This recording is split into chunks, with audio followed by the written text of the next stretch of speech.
We're joined today by Matt Berninger of the National and the new solo album Serpentine Prison out on Books Records. It's a new imprint on Concord with Booker T. Jones. Thanks so much for spending the time with us, Matt. Thank you. Happy to. Like, this album is so multi-layered in its inspiration, but I get the feeling it kind of started with your dad, maybe. Well, I mean, I'd wanted to make a covers record for a long time, and then, but yeah, it was about 2 Christmases ago where my dad and I were. My dad doesn't even remember us arguing, but in my head, I was having a lot of internal arguments, I guess, and and I got him gardening tools for his birthday, which is also on Christmas Day. And I remember I remember feeling guilty about something, and so I remember thinking I'm going to make my dad a record that he would love, and one of his favorite records is Stardust. So yeah, it kind of came together. I was like, the idea was to make a fun record, like a covered record with Booker T. Jones, who I luckily had met. You know, I met about 10 or 11 years ago, or 12 or something. And but yeah, over the course of, it was kind of like I wanted to make it wasn't like I was making a record for my dad, but it was this time with my dad, and thinking about all that was some of the motivation for finally jumping in and getting this project started. And then it turned into a record full of originals, sort of organically just while working with Booker and everybody I'd pulled in to work with. So that sort of covers thing, it was sort of about the people, it was about the room, it was also about maybe even using some of the same kind of gear that those original records were made with.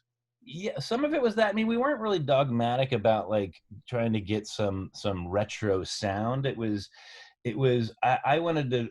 I did a bunch of covers with Booker. A lot of it was to just kind of explore like song structures and sing other people's melodies, just to help. Whenever you do a cover, it's always so surprising how different people sing, and so especially, I guess maybe I've noticed how differently I sing than other people. So whenever I do a cover, it always feels like I'm getting into some sort of weird spacesuit or something, and it takes a long time to make to kind of get into that space. And that was really, I always found that really, on the other side of doing a cover, having learned a lot. So I wanted both to do a bunch of covers. I wanted to learn a lot with Booker, but as we were learning, as I was learning, I was also writing my own songs, and some of them I'd already kind of were sitting around, and I just got too excited about making new stuff, and so did he. So the covers were like a window into or an excuse just to get together, and then once we were together, it took off into all these other directions. And yeah, I got the sense that, while the rest of us were trying to finish watching everything on Netflix, you were being very prolific, and that in a way, the idea of a covers record that sort of ended up sliding to the side was almost like a palate cleanser to get you out of your own head. It was. I mean, there are a lot of times I take on projects because I feel I feel like I'm stuck somewhere, right? And sometimes it's just a new project is I don't know what I'm going to do with the project, but I just know that project isn't in this other thing that I feel stuck in. The project is outside of this thing. And it could be anything, but somehow just starting something that's unrelated to all the other stuff that you feel stuck with can get you unstuck with all that other stuff too. It's like when there's a clogged drain, whether it's emotionally or creatively, sometimes you just got to get out of the bathtub, and and see what happens. Go into someone else's bathtub, and So the end result of this is you've got a covers record with no covers, which is kind of an interesting thing. 12 originals, 6 or 7 covers got recorded. Are we ever going to see the rest of this material? Yeah, I think in about a month, I think all the covers are going to be available digitally, but everything's available on the vinyl and all that kind of stuff.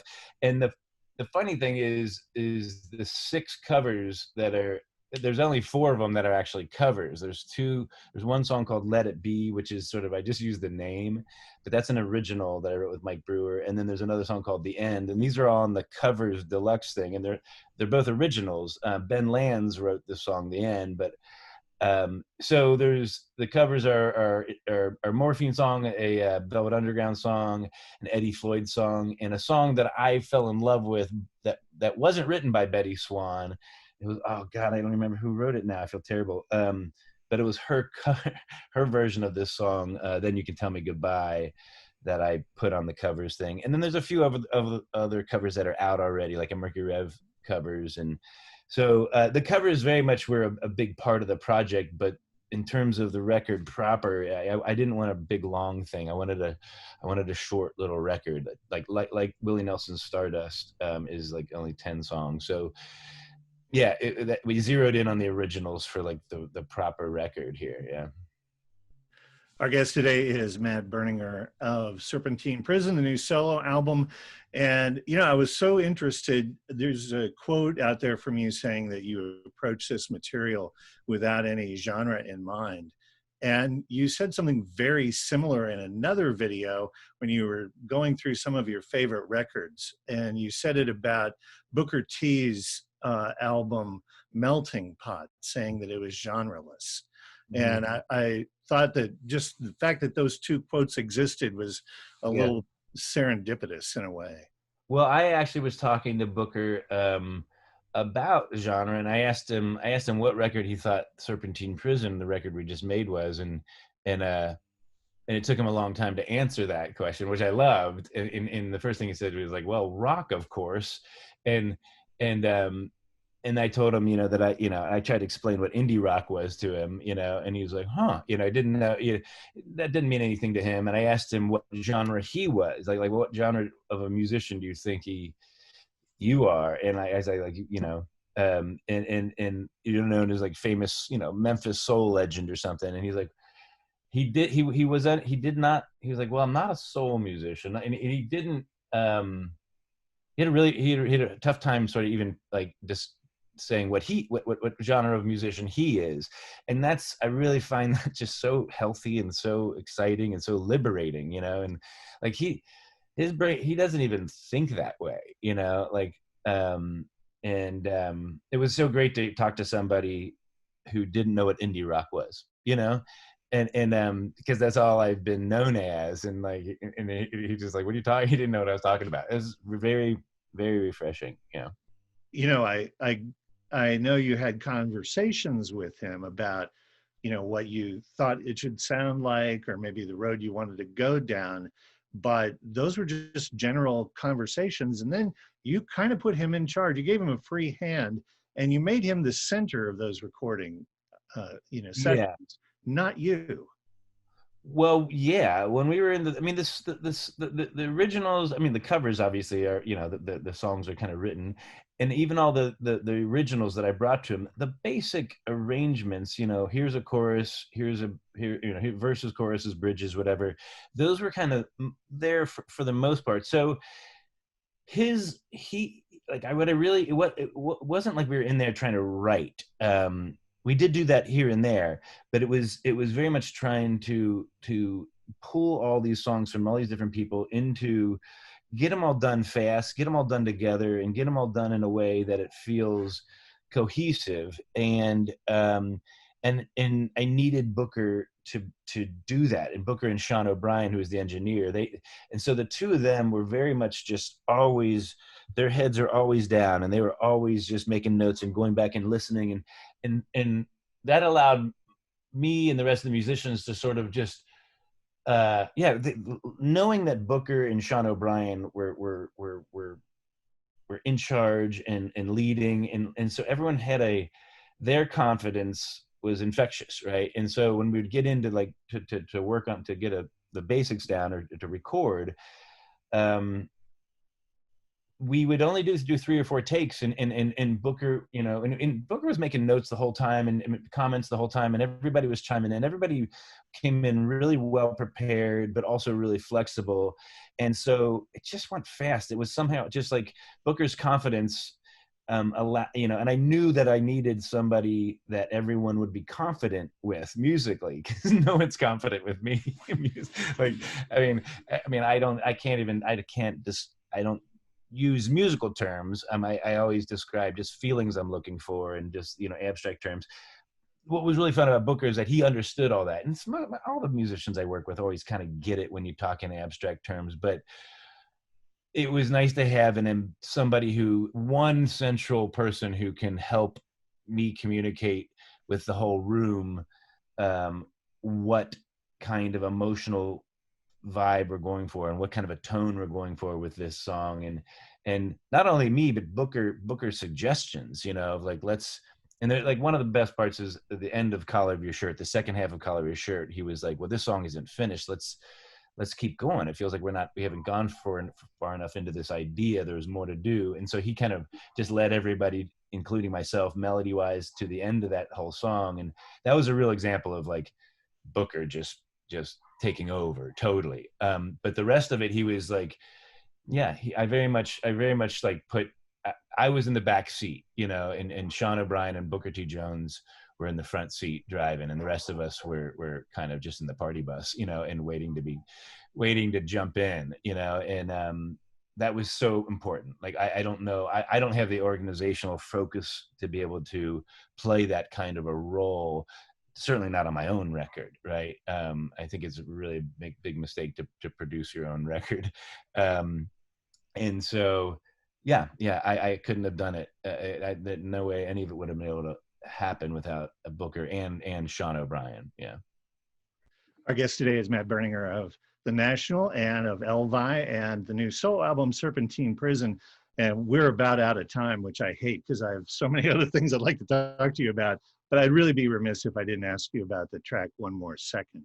Mm-hmm. And I love one thing that you said about it. It was almost like you envisioned it as an answer song for Porter Wagner to Dolly Parton. Mm-hmm. After she wrote I Will Always Love You. Yeah, well, she wrote "I Will Always Love You," which is it's a Dear John letter. Put the song. There's literally a spoken word section in the middle where you can tell she's just like reading a breakup letter, you know, because she had to get out of his TV show and to do her own thing, and yeah, and I just always imagine, like, if Porter Wagner could write a song to try to hold on to her, what would he write? And yeah, and the first time I heard that music from Matt Sheehy, who wrote the sketch that turned into One More Second, it was sorry about the barking dogs. It was so clearly like there's something special about this one, and it just feels like it felt like a hit, but it felt like a good radio song right away. And so from the beginning, I think even Booker, when he heard that sketch, he's like, let's not fuck this one up, you know. And some of the other ones are a little more abstract, but that was like, this is one of those, you know. And some, you don't always get that when you're working on songs. Just every once in a while alchemy comes together and like, this is a special song. And so we kind of went for it, and that was sort of the abstract the way I think of it when I was performing it, and it really helped to get into that zone, you know. Our guest today has been Matt Berninger of The National and of Elvi. His new solo album is, I just love this. I fell in love with this record. It's called Serpentine Prison. It is out now.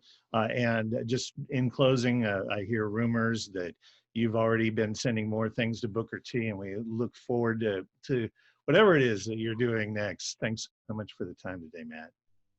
Thanks, I appreciate it. Yeah, we just stay friends. We just keep sharing ideas, and so it's everybody I work with are continuing sort of collaborations, and it's just the family keeps getting bigger and bigger. So thanks so much for Matt Berninger, Serpentine Prison. It's out now. Thanks so much, Matt.